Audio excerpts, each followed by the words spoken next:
Binary সংখ্যা হতে hexadecimal সংখ্যায় রূপান্তর। আমরা এখানে দেখব বাইনারি সংখ্যা হতে হেক্সাডেসিমাল সংখ্যা কিভাবে রূপান্তর করা যায়। আমরা পূর্বের লেসনে বলেছিলাম যে বাইনারি সংখ্যা হতে অক্টালে যেই পদ্ধতিতে রূপান্তর করা হয় ঠিক সেম পদ্ধতিতে একই পদ্ধতিতে বাইনারি সংখ্যা হতে হেক্সাডেসিমালে রূপান্তর করা যায়।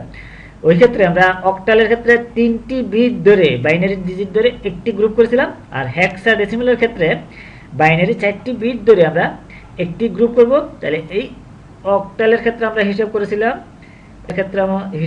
3টি বিট ধরে এই একটি গ্রুপ বা ভাগ, আর হেক্সাডেসিমালের ক্ষেত্রে আমরা হিসাব করব 4টি বিট ধরে 4টি বিট। তাহলে এই 4টি বিট ধরে আমরা এই হেক্সাডেসিমালের ক্ষেত্রে এই বাইনারি থেকে হেক্সাডেসিমালে রূপান্তর করব। আমরা যদি একটু উদাহরণ দিয়ে দেখি, এই পূর্ণ সংখ্যার ক্ষেত্রে আমরা দেখব প্রথমে পূর্ণ সংখ্যার ক্ষেত্রে পূর্ণ সংখ্যা যেই সংখ্যাটা এই বাইনারি বিন্দু নেই ওই সংখ্যাটাকে কি পূর্ণ সংখ্যা। যেমন একটি বাইনারি সংখ্যা লিখলাম আমরা, এই এর বেজ হচ্ছে 2। আমাদেরকে এই পূর্ণ সংখ্যার ক্ষেত্রে বলা হয়েছে যে এই হেক্সাডেসিমালের সংখ্যায় রূপান্তর করতে, তাহলে এর হবে বেজ হবে 16, এর মান নির্ণয় করতে বলেছে। তাহলে হেক্সাডেসিমালের ক্ষেত্রে আমরা বলেছিলাম 4টি বিট ধরে একটি গ্রুপ করতে হবে। তাহলে আমরা যদি বাইনারি সংখ্যাটা আবার লিখে নেই, তাহলে এই বাইনারি সংখ্যার আমরা পূর্ণ সংখ্যা, এই পূর্ণ সংখ্যার ক্ষেত্রে আমরা বলেছিলাম যে এই ডান দিক থেকে বাম দিকে 4টি করে আমরা গ্রুপ করতে হবে বা ভাগ করতে হবে। তাহলে এটা হচ্ছে কি ডান দিক, এই ডান দিক থেকে বাম দিকে যেতে হবে, এই 4টি করে গ্রুপ করতে হবে এই বাম দিকে। এবং গ্রুপ করার পরে যদি এই লাস্ট গ্রুপ বা সর্বশেষ গ্রুপে যদি প্রয়োজনে আমরা 1টি বা 2টি বা 3টি শূন্য বিট অ্যাড করে 4টি বিট পূর্ণ করতে হবে। তাহলে আমরা প্রথমে যদি এখান থেকে করে গ্রুপ করলে আসে, এখানে আমরা পাই এটা ইকুয়ালস টু পাই এই একটা গ্রুপ 4টি বিট। এরপর আমরা যদি আরেকটি গ্রুপ করি, এইখানে আরেকটি গ্রুপ 4টি করে বিট। এরপর আমরা এখানে দেখতে পাচ্ছি যে 2টি, তাহলে আমরা প্রয়োজনে আরো 2টি শূন্য বিট বসিয়ে এই পূর্ণ সংখ্যার ক্ষেত্রে আমরা বাম দিকে প্রয়োজনে 2টি শূন্য বিটগুলির আমরা এই বাইনারি বিটের 4 বিটের আমরা যদি হেক্সাডেসিমালের ইকুইভ্যালেন্ট মান বসাই এই বাইনারি অঙ্কের, তাহলে আমরা এই সংখ্যাগুলির এই বাইনারি ডিজিটের ইকুইভ্যালেন্ট হেক্সাডেসিমাল পাওয়া যাবে। আমরা লাস্ট ভিডিওতে এই অক্টালের এই 0 থেকে 7 পর্যন্ত বাইনারি সংখ্যা বের করেছিলাম। এই 0 0 0 ইকুয়ালস পেয়েছিলাম এই এটার সাথে 1 আসে 0 0, এটা সমান আসে এই 1। আবার এটার সাথে যদি 1 যোগ করি তাহলে এই 1 0 0 এটা আসে এই 2। এই অক্টালের আমরা যদি এই অঙ্কগুলি লিখি, তাহলে এই সর্বশেষ হচ্ছে কি এই 0 1 1 1 এর ইকুইভ্যালেন্ট অক্টাল মান ছিল 7। তাহলে আমরা হেক্সাডেসিমাল হলে 16 পর্যন্ত আমাদেরকে মান বের করতে হবে। এটার সাথে যদি আমরা 1 যোগ করি, তাহলে এখানে যদি আমরা 1 যোগ করি এটা আসে এই 0 0 0 1 এর সাথে যোগ করলে এই 1। এটা আমরা আমরা নেক্সট ভিডিওতে দেখব যে এই বাইনারি যোগ বিয়োগ। তাহলে এটা সমান আসে 8। হেক্সাডেসিমাল এই অঙ্ক এটা 8। তাহলে এখানে আমরা আরেকটি বিট যদি যোগ করি এর মানের কোনো পরিবর্তন হবে না। তাহলে এই বাইনারি সংখ্যা বাইনারি ডিজিটের যদি মান 0 বসে তাহলে এর মানের পরিবর্তন হবে না। এর ইকুইভ্যালেন্ট আমরা হেক্সাডেসিমালে মান পাবো। এই 4 বিটের ক্ষেত্রে আমরা হেক্সাডেসিমাল হিসেবে করতে পারবো। বা এটা সমান আমরা যদি লিখি এরকম, তাহলে এটার সাথে 1 যোগ করলে আসে এই 1 0 0, এটার সাথে 1 যোগ করলে আসে এই 0 1 0 1, এটা সমান আসে 9।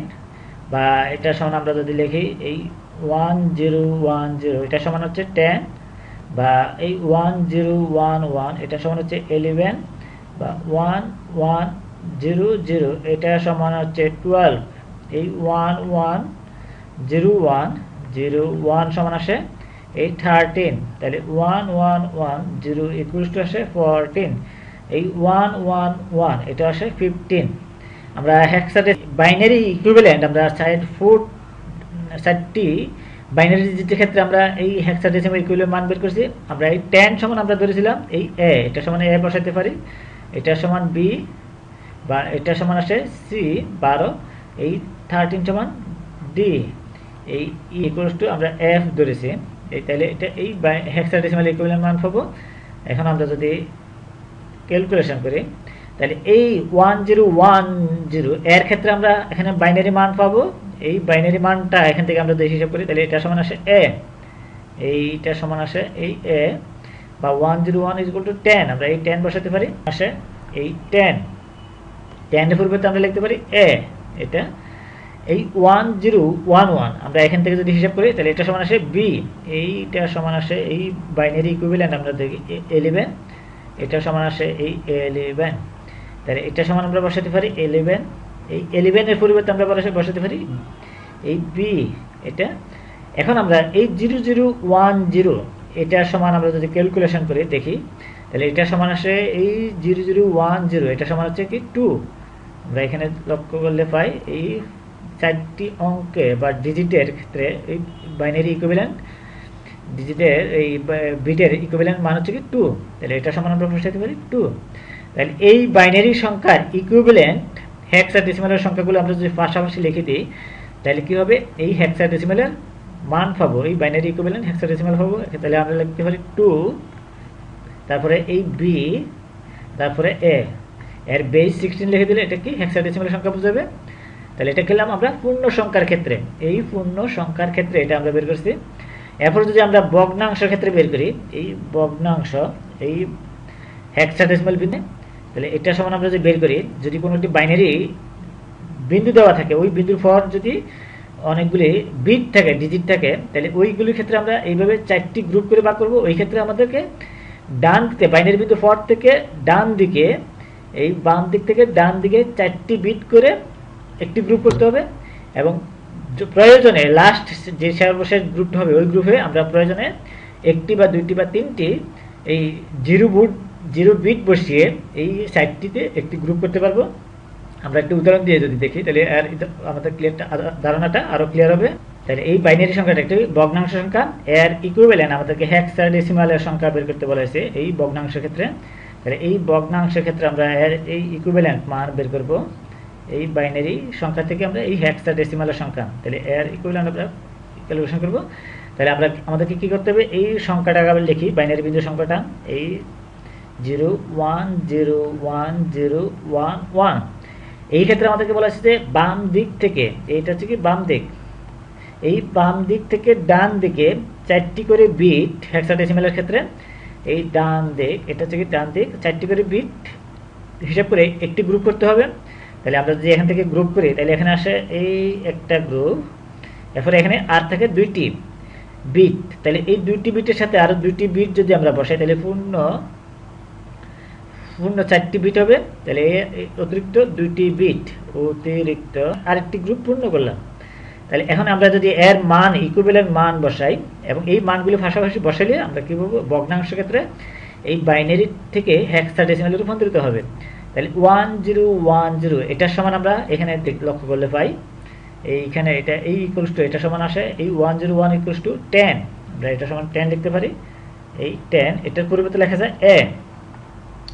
আবার আমরা এইটা যদি লক্ষ্য করি তাহলে এটা সমান আসে এই 1100, তাহলে এটা সমান আসে 12, আমরা এখানে যদি গ্রুপ করি এটা সমান আসে এই গ্রুপ, এটা পরে এই গ্রুপে এই 12, এটা সমান আসে 12, এটা সমান আমরা এইখানে দেখি এটা সমান হচ্ছে a, তাহলে ভগ্নাংশ ক্ষেত্রে আমরা এই দুটো পেলাম। তাহলে আমরা এখানে লিখতে পারি এইটার পরিবর্তে লিখতে পারি আমরা এই 12, তাহলে 12 এই বাইনারি ইকুইভ্যালেন্ট মান 4টি ডিজিটের ক্ষেত্রে। তাহলে এটার পরিবর্তে আমরা লিখতে পারি এই হেক্সাডেসিমালের c, এই c, তাহলে এই ভগ্নাংশের ক্ষেত্রে আমরা এই দশমিক বিন্দু, তাহলে এই বাইনারি বিন্দু পরিবর্তে আমরা এই হেক্সাডেসিমাল বিন্দু বসাই। তাহলে এই হেক্সাডেসিমালের পরে এরপর আমরা a, এরপরে এই 12, এই 12 এর পরিবর্তে c, তাহলে এর বেস 16 লিখে দিলে এটা হবে কি এই বাইনারি সংখ্যা এই ভগ্নাংশ সংখ্যাটার ইকুইভ্যালেন্ট হেক্সাডেসিমাল সংখ্যা। এরপর যদি আমরা একটা উদাহরণ দিই, যে উদাহরণে পূর্ণ সংখ্যা থাকবে এবং ভগ্নাংশ সংখ্যা থাকবে, এই বাইনারি বিন্দু থাকবে, তাহলে ওই ক্ষেত্রে আমরা দুটি ভগ্নাংশের ক্ষেত্রে এবং পূর্ণাংশের ক্ষেত্রে আমরা বের করব।